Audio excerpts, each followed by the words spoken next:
I grew up with a sister who was handicapped and mentally challenged in different things. So she was a Riley kid in Indianapolis, and she was always really sick. So I kind of grew up with the fire department at my house a lot. And being a young kid, like I knew like at 4 years old, like, oh, if I call 911, the heroes are gonna come like save my sister and make my mom and dad calmer. And like, I just always looked up to them because she wasn't supposed to live past 5, and there were many times that if they wouldn't have been there for her, the medics and firefighters, she probably would have passed away. What led me to pursue a career in the fire service is just a need to help others, I think. I just enjoy bringing a smile to other people's faces and, really just making their day better in one of their worst days. My dad, he's still in the fire service. My grandfathers used to be in the fire service.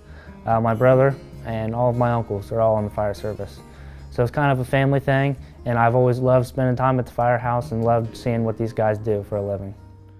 What makes a firefighter unique is to be willing to run into a burning building to either one, put the fire out, or rescue a trapped victim. Like, that's crazy. Like, people who do that are crazy.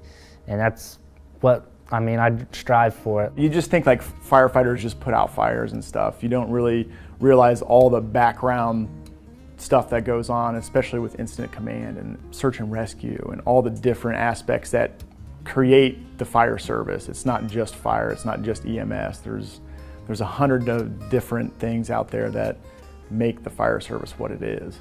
The physical aspect of it, just really having to dig deep and find something deep down within yourself to push forward and go beyond what you think your limitations are. And you get more out of yourself every day. You push yourself even further and you grow even more every day in the fire service. My mental toughness is far stronger than it ever was before. This program, they beat you down a little bit, but towards the end of the curriculum, you're built right back up. And every day I love coming here. It's a passion, I think the hardest thing for me is I have a debilitating fear of heights. And the ladder maze, to me, was the most terrifying thing. But as we kind of got into it, instructors are very encouraging, and doing it more and more, I got more and more comfortable with those heights. And I really didn't even think about it after we got a couple rounds into the ladder maze. I just did it, not even thinking about it. I actually really like the ladder maze. I'm like really into working out and fitness, and so like for me it was kind of like a cool workout getting to do it. The only part that was really scary was the 35-foot ladder, because it like bends when you're going down and you like feel like it's gonna snap. It definitely is very physically tiring. Climbing all those ladders, 13 ladders, and you had to do 7 times, but it definitely got me over my fear of heights. I really enjoyed search and rescue. It was very difficult, but once you get the fundamentals down, it's a blast. I know the dummy drags, searching, I know being blindfolded is completely different. Definitely gives you the zero visibility part of it, but it was definitely hard, and I loved it. I loved every minute of it. Live burns I thought were really cool. It was something I thought at the beginning, this is going to be interesting and be like a campfire or something like that, but you get into those burns and there's nothing as fun as being inside that building when it's 500 degrees and you're running around and you're chasing that fire down and chasing victims down to get them out of there. It's exhilarating. It's amazing to be in this class for 6 weeks and not even see fire, and then the last 2 weeks you're doing live burns all week, and all the little things that you learned over the course of this class start to come together. I love being on the nozzle, that's fun.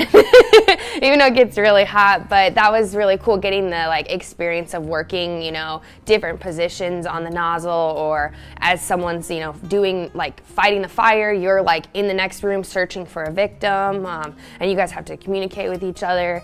Hose movement, that's where I really find a lot of joy in. Everybody wants to be on the nozzle. I want to be the guy behind the guy on the nozzle, because I just love moving hose, love getting that guy to the fire.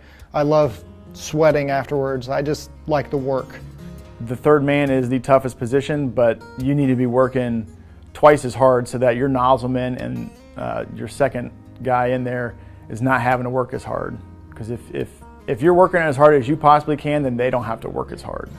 And the only way that they get to the fire is by you making sure that there's adequate hose movement getting in there. I really liked Extrication Day. I do wish we got more time with it just because it is like such a fast-paced thing, but there's so much you need to know about it and the safeties and stuff. But working with the tools is a little bit of a challenge because they are pretty heavy and you got to hold them out and maneuver them different ways. But it was kind of cool seeing how those tools have so much pressure they can just like open the car or get somebody out or break the window or door real quick.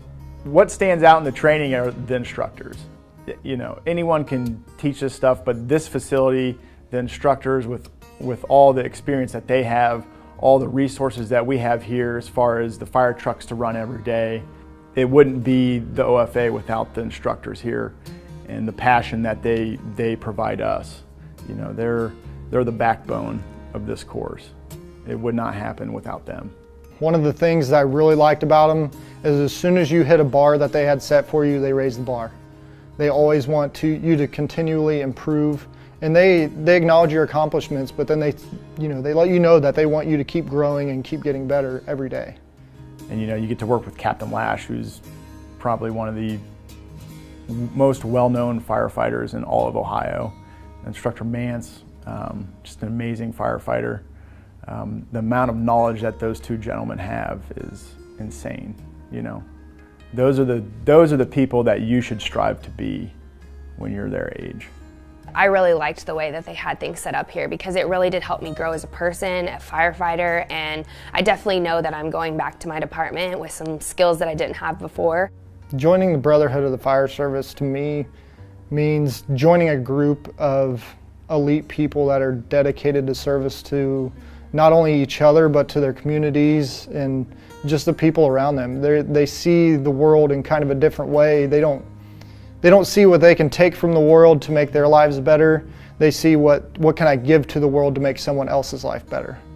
Like I said, like growing up with my sister, like that's all I've ever wanted to do is like give back and help other people. So getting the opportunity, like I graduate in a week and I get to go back to my department and I get to start putting those skills to use and start helping people. I'm like extremely excited, extremely grateful. I'm just so proud to like be able to have the ability to help others and serve. So I'm very excited to join that brotherhood and have that bond that, you know, we're there for each other no matter what. Family is what brotherhood is, and they're always there for you. People in the fire service are uncommon because nobody wants to go running into a burning building except people in the fire service.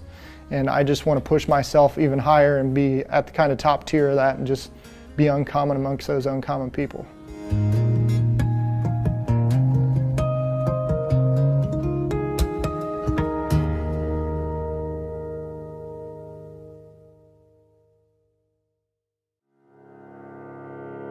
I take a breath, I'm not gonna lose. This is what I came here to do. I walk that wire and I take that step. Won't